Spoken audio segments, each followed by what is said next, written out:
आप देख रहे हैं देश खबर 24 और वक्त है खबरों का। रीवा के अधिवक्ताओं ने आज सरकार से आवास की मांग उठाई है। उन्होंने जिलाधीश के माध्यम से अपनी मांगों से संबंधित एक संदेश सरकार को भेजा।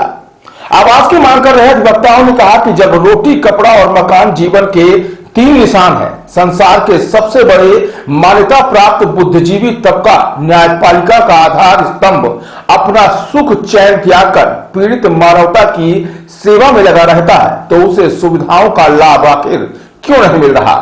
दरअसल रीवा में आज अधिवक्ताओं ने जिलाधीश के माध्यम से मुख्यमंत्री को संदेश भेजा।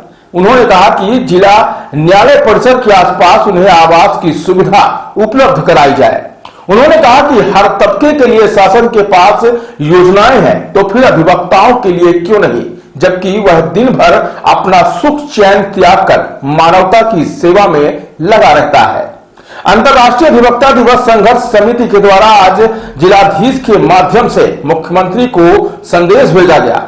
संदेश पत्र में अधिवक्ताओं ने कहा कि वह कई किलोमीटर दूर से न्यायदान में मदद हेतु आते हैं। कई महिलाएं भी इसी तरह से सफर करती हैं, परिवार से दूर रहकर अपने दायित्व का निर्वहन करते हैं। इस दौरान बुजुर्ग, दिव्यांग, युवा एवं महिला अधिवक्ताओं को काफी परेशानी का सामना करना पड़ता है। अधिवक्ताओं ने कहा कि उन्हें भी न्यायालय के आसपास सर्व सुविधा युक्त आवास की सुविधा उपलब्ध कराई जाए, जिसके वह हकदार हैं, और इस सुविधा के बाद वह अपने कर्तव्यों का भली भांति निर्वहन कर सकते हैं।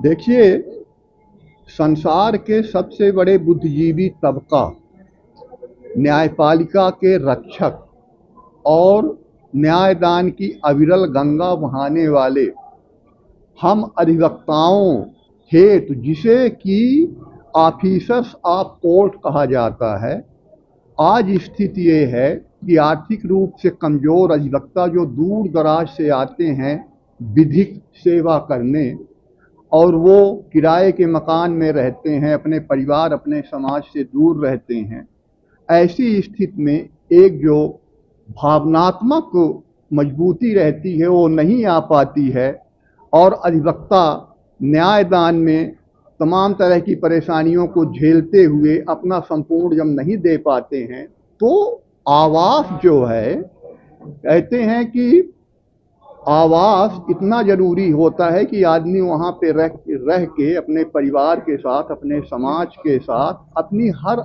आवश्यकताओं की पूर्ति जो है, जल, वायु, आश्रय, खाना पीना, इनको सहजता से, सुविधा से पा जाता है, और अपने सामाजिक आर्थिक दायित्वों का, अपने पेशेवर दायित्वों का भली भांति निर्वहन कर सकता है।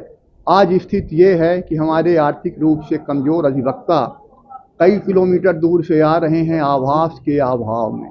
आप जिनको कहते हैं कि ऑफिसर्स ऑफ कोर्ट, सरकार जो है अपने ऑफिसर्स जो हैं, एग्जीक्यूटिव ऑफिसर्स जो हैं, कर्मचारी जो हैं, वो चाहे कोर्ट के ऑफिसर्स हों कि यहाँ के आपकी न्यायपालिका के हों कि कलेक्ट्रेट के हों कि जहाँ कहीं की, सबको आप आवास सुविधा दे रहे हैं। सिर्फ वकील जो कि है ही ऑफिसर्स ऑफ कोर्ट, उसको क्यों नहीं आवास सुविधा आप दे रहे हैं।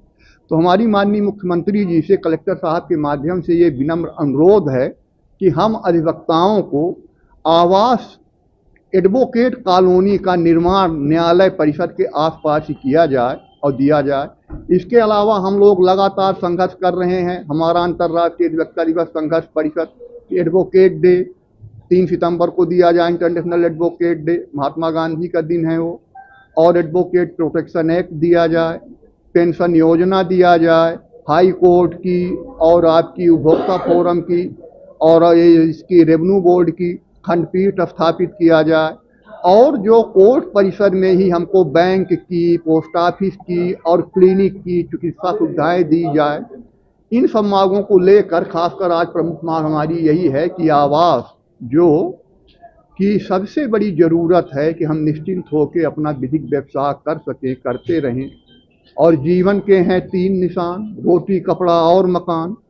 तो जो हमको रोटी, कपड़ा, मकान ये सब अपने आवास में ही मिलता है। निश्चिंत होकर हम अपना व्यवसाय करते हैं, पेशा करते हैं। याद रखें, अगर अधिवक्ता परेशान हुआ, जो संविधान का रक्षक है, आवास जैसी सुविधाओं के अभाव में, तो कैसे फिर कानून का राज्य चलेगा। जब वो खुद ही कानून का रखवाला, कानून का पैरवोकार जो है वो परेशान रहेगा आवास जैसी सुविधाओं को लेके, तो फिर तो बड़ी मुश्किल आ जाएगी। तो हमारा सरकार से, माननीय मुख्यमंत्री जी से ये मांग है कि अधिवक्ताओं को न्यायालय परिसर के आसपास ही एक सर्व सुविधा युक्त एडवोकेट कॉलोनी का निर्माण किया जाए और अधिवक्ताओं को रहने हेतु आवास उपलब्ध कराई जाए। अधिवक्ता एकता जिंदाबाद। धन्यवाद। जय हिंद।